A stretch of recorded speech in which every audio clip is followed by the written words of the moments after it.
You clicked on this video because you're wondering what would happen if the Allies didn't do appeasement and fought Germany right after they violated the Treaty of Versailles, right?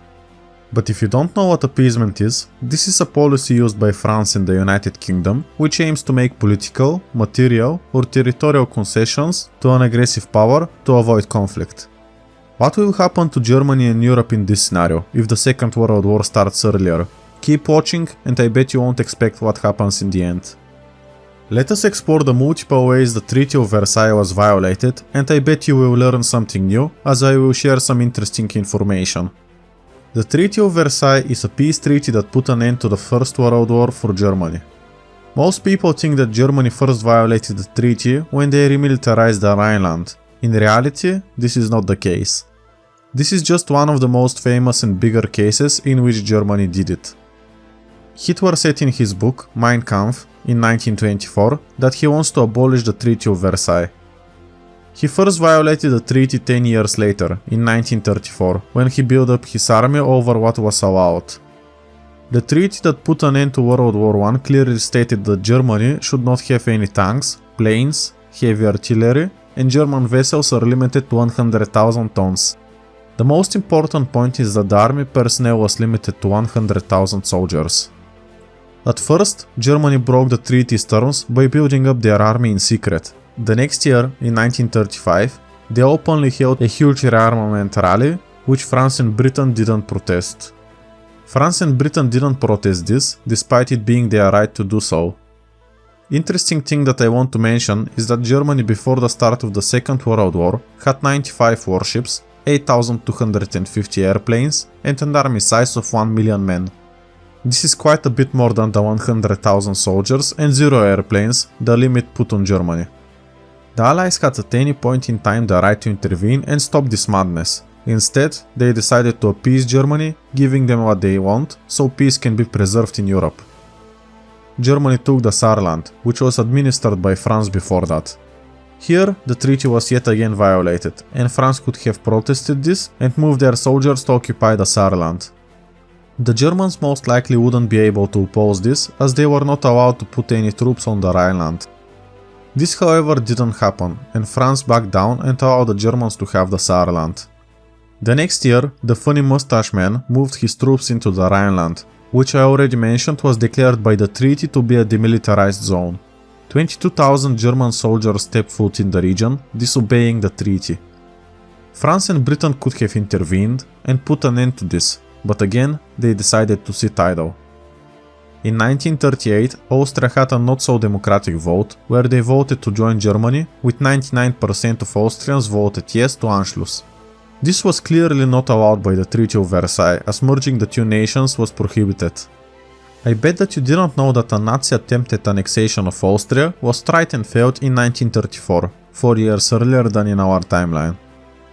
The event is called the July Push, and it happened right after the Austrian Civil War, which lasted for only 4 days by the way.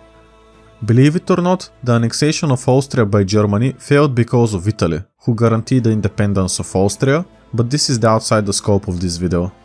The same year as the Austrian annexation in our timeline, Czechoslovakia was partitioned. France and Britain allowed Germany to take some more land away, while ignoring Czech demands. After that, the Allies didn't do anything when the Germans annexed the remainder of the country. The region of Sudetenland was given to Czechoslovakia, and when the Allies gave it to Germany for free, this violated the treaty. It's argued that it's not just Germany who broke the Treaty of Versailles, but also France and Britain when they allowed Germany to do whatever they wanted. Before the start of the Second World War, Memel was taken away from Lithuania. The Germans wanted to connect East Prussia to the mainland and requested that Poland gives up Danzig. The Allies however had enough and guaranteed the independence of Poland. With that, the Polish refused the German demands and went to war with them, starting the Second World War. France was taken in just over 6 weeks. Maybe if the French didn't try to appease Germany and fought them when they were weaker, they would stand a better chance of defending their country and not fall into occupation for the next 4 years. Let us explore what would happen if the Allies immediately fought Germany when they violated the Treaty of Versailles, which as you saw, happened many times. I find it very interesting that Hitler in his book mentioned breaking the Treaty of Versailles 10 years before he actually did it for the first time, and the Allies let him get away with it. Also, they tried to appease him because they thought that he would finally stop claiming land. For this scenario, I decided the point of diverge to be based around the annexation of the Saarland by Germany. The Rhineland remilitarization and the Austrian annexation deserve their own videos. Political opponents on the National Socialist Party in Germany decided to move to the Saarland, which was the only part of Germany that remained in foreign occupation after the First World War. As a result, plenty of anti-Nazi groups were formed there and wanted the Saarland to remain occupied by France. They would want this because they knew if they united with Germany, their leaders might be executed, imprisoned, or at least their political party would be disbanded. The people, however, wanted to unify with Germany, and in early 1935 a democratic vote was held to determine if the Saarland should stay under French occupation, to be annexed by France, or to unify with Germany. About 91% voted to unite with Germany, with the rest voting to remain under France. Historically, the League of Nations could not ignore these demands, and the Saarland was given to Germany. Most people who didn't want to live under a Nazi regime emigrated to Paraguay, out of all places. I want to talk about them, the 9% who voted to remain under French occupation. As I mentioned, they wanted this because they were against the political regime in Germany.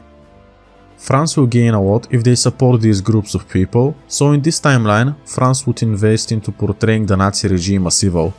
The important thing is that Germany would not be portrayed as evil, just the political situation there. This would keep the majority German population in the region happy. France would broker a deal where a freedom of movement would be established between Germany and the Saarland.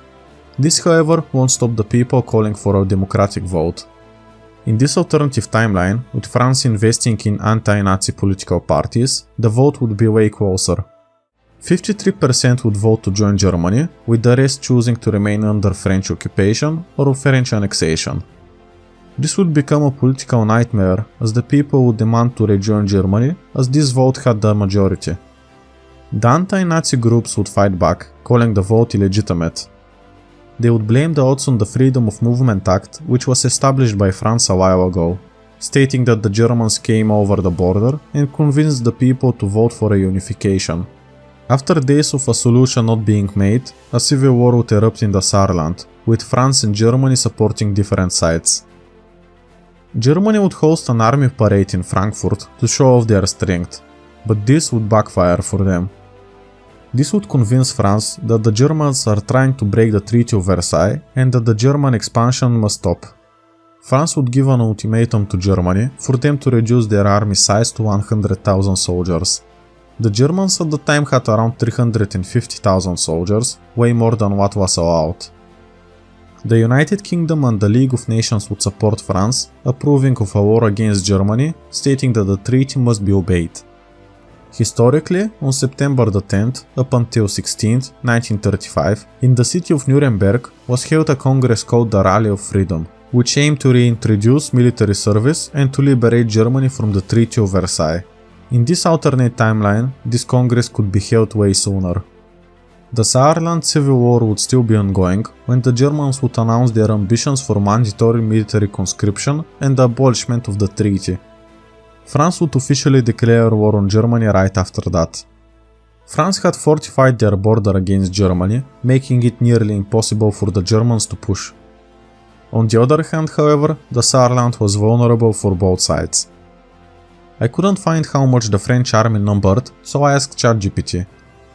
It said that it consisted of several 100,000 soldiers. It gave me an estimate of 700,000 soldiers to 800,000 soldiers at the time, but do keep in mind that France had a massive colonial empire, so maybe half of them were abroad.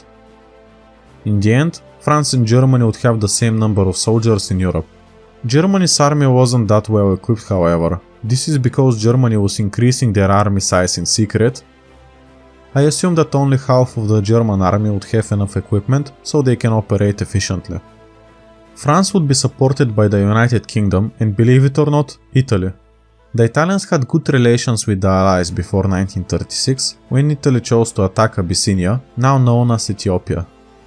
After that war, Italy was left isolated and chose to ally themselves with Germany, allowing them to take Austria, despite protecting their independence a couple of years prior. With all the support that France receives, I think that it's fair to say that Germany doesn't stand a chance in winning. The Saarland would quickly be occupied by France, and after that, the heartland of Germany would be threatened. France was dangerously close to where most of Germany's industry was located. France didn't have it so easy, however, as the Frenchmen protested France's involvement back home. The German government decided to sign a peace treaty early, just so their government can remain in power. The French would accept this proposal because of the tensions they were having back home. The whole of Saarland would be returned to French occupation, but it would be expanded into the Rhineland. Germany would protest this, but it would be unable to enforce their demands, since their military was not capable of taking on the French army. In 1936, the Olympic Games would be held in Berlin, the capital of Germany. The event would be filled with Nazi propaganda. Hitler saw the games as an opportunity to promote his government and ideas of racial supremacy. As such, Jewish and black people were not allowed to participate in the games.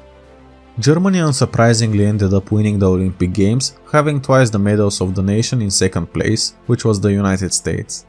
I want to mention Austria's score, which was quite respectable. They placed in number 10 on the leaderboard, having more medals than the UK. In this alternate timeline, Germany and Austria would play under the same flag, the one of Germany. This would be opposed by France and the United Kingdom, but in the end, they wouldn't make much of it. It was forbidden for the two countries to unite under the Treaty of Versailles, but they did not unite, they simply united their teams for the Olympic Games. This means that the two nations would share the first place. The German propaganda would suggest that if the two countries are united, they would be stronger and maybe number one in the world. Unification between the two countries would be attempted around the same time as in our timeline, in early 1938. Germany would again secretly build up their army, as well as would secure good relations with Poland and Czechoslovakia, going as far to guarantee the independence of both. A vote would be held in Austria whether they should join Germany.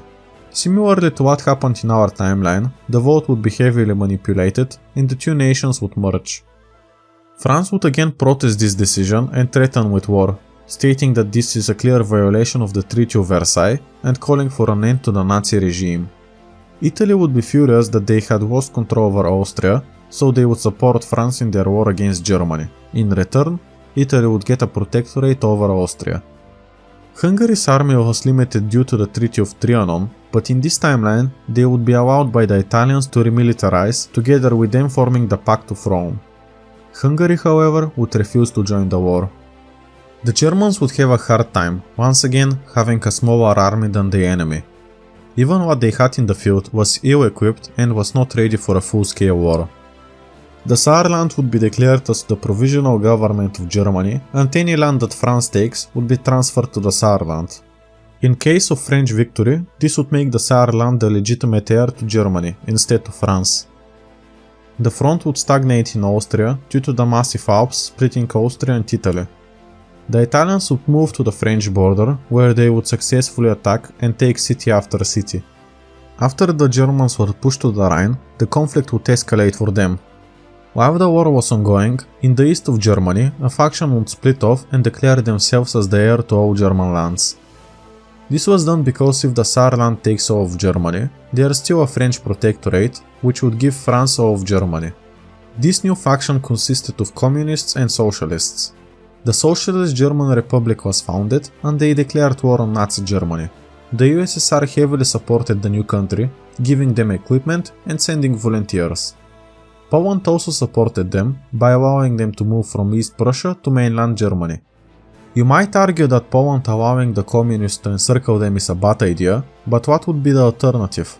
The USSR would just invade them so they can support their ally of Socialist Germany.